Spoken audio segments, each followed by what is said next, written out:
Yohan readily एक reporter है, British reporter, सफेद है, वाइट यूरोपियन। उसको भेजते हैं अफगानिस्तान में तहकीक करने के लिए तालिबान के बारे में। वो सारे तहकीक करते हैं और पूरे टाइम वो नकाब में रहती है, हिजाब में रहती है।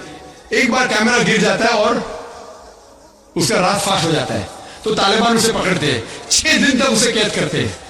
और जिस तरीके से तालिबान ने उसके साथ बर्ताव किया, वो उस लेक्चर में कहती है कि लोग जब उन्हें पकड़ते हैं तो बोलते कौन इसके साथ है, तो आदमी को लेके आते हैं, फिर उसको लेके जाते हैं और सब लोग घेर लेते हैं। तो वो सोचती है अभी चंद मिनटों में ये जाहिल लोग मेरा कत्ल कर लेंगे।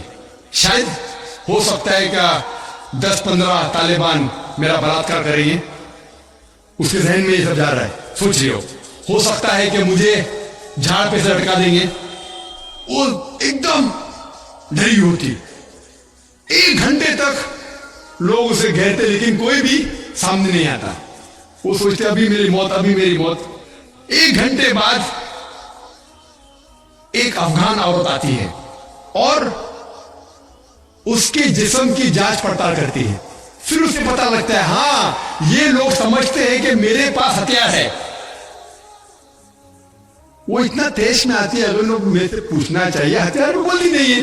1 घंटा तक कि मैं तड़प तड़प के मर रही हूं कि ये आज मुझे मारेंगे। वो तेज में आके क्या करती है, अपना स्कर्ट उठा लेते, देखो मेरे पास हथियार नहीं है। जैसा स्कर्ट उठा दिए, तालिबान 180 डिग्री उस तरफ देखते हुए भाग जाते।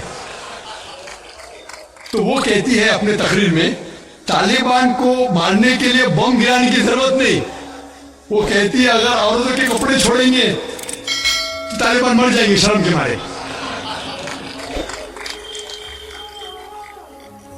और वो तकरीर करती है कि इस इज्जत से मेरी हिफाजत की 6 दिन तक के वो तालिबान लोग ने।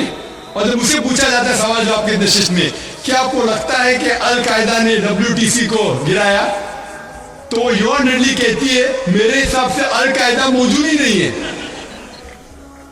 ये उसका कहना है, मेरा कहना नहीं। और जब उसे आजाद किया जाता है 6 दिन के बाद, और जब बाकी रिपोर्टर्स पूछते आपके साथ क्या सलूक किए, तो उन्होंने कहा इतना अच्छा हुस्न सलूक किए कि रिपोर्ट के अंदर ही नहीं आया। और उसने सिर्फ ये वादा दी थी कि मैं इंग्लैंड जाके वापस से कुरान मजीद का तर्जुमा पढ़ूंगी।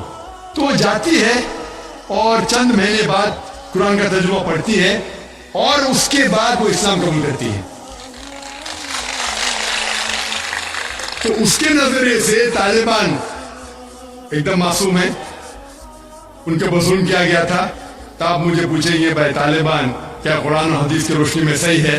तो इसका नजरिया अगर लेंगे, जो गैर मुस्लिम थी योहान रेडली, अभी माशाल्लाह हिजाब भी कर रही है, यूरोपियन हिजाब कर रही है माशाल्लाह, तो उसके नजरिए से भाई तालिबान अच्छे लोग हैं। तो इसीलिए नजरिया बदलते जाता है। अमेरिका के हिसाब से तालिबान जालिम लोग हैं। तो मीडिया ऐसी चीज है कि कोई भी हीरो को जीरो बना सकती है। They can make day into night, black into white, day into night, black into white. Hero को जीरो बना सकती है, कोई विलन को भी हीरो बना सकती है। तो इसीलिए कुरान मजीद में अल्लाह ताला फरमाते कोई भी चीज आपके पास आती है उसकी तहकीक करो तीसरे को पहुंचाने के पहले। तो इसी बुनियाद पे मैंने कहा था, क्या मैं ओसामा बिन लादेन को जानता हूं ना, यहाँ क्या हो रहा है पता नहीं, मुझे अफगानिस्तान भी मैं नहीं गया हूं, लेकिन रिपोर्ट के जरिए ये पता लगता है कि ये जो अमेरिका कर रही है अपने मीडिया के जरिए, ये शैतानी हरकत जो गलतफहमी फैला रही है, उसकी सजा तो इंशाअल्लाह उन्हें मिलेगी। इसीलिए मेरे नजरिए से जॉर्ज बुश नंबर 1 टेररिस्ट है। आपको दुख होगा, जब मैं लंदन में गया था, वहां एक तकरीर की और मैं जवाब दिया, तो एक नौजवान उठ के कहता है कि जॉर्ज बुश को हम दुआ करते हैं कि अल्लाह ताला उसका कत्ल करे। तो मैंने कहा मैं तो ये दुआ नहीं करूंगा, मैं तो ये दुआ नहीं करूंगा, क्योंकि अल्लाह के रसूल ने जो दुआ की, जो सबसे ज्यादा दुश्मन इस्लाम के खिलाफ जो थे मोहम्मद सल्लल्लाहु अलैहि वसल्लम के दौर में, दोनों का नाम था उमर। तो अल्लाह के रसूल ने ये दुआ की कि कम से कम एक उम्र को हिदायत दे, तो मैं ये दुआ करता हूं कि कम से कम अल्लाह ताला जॉर्ज बुश को हिदायत दे। Subscribe now and press the bell icon. Never miss an update.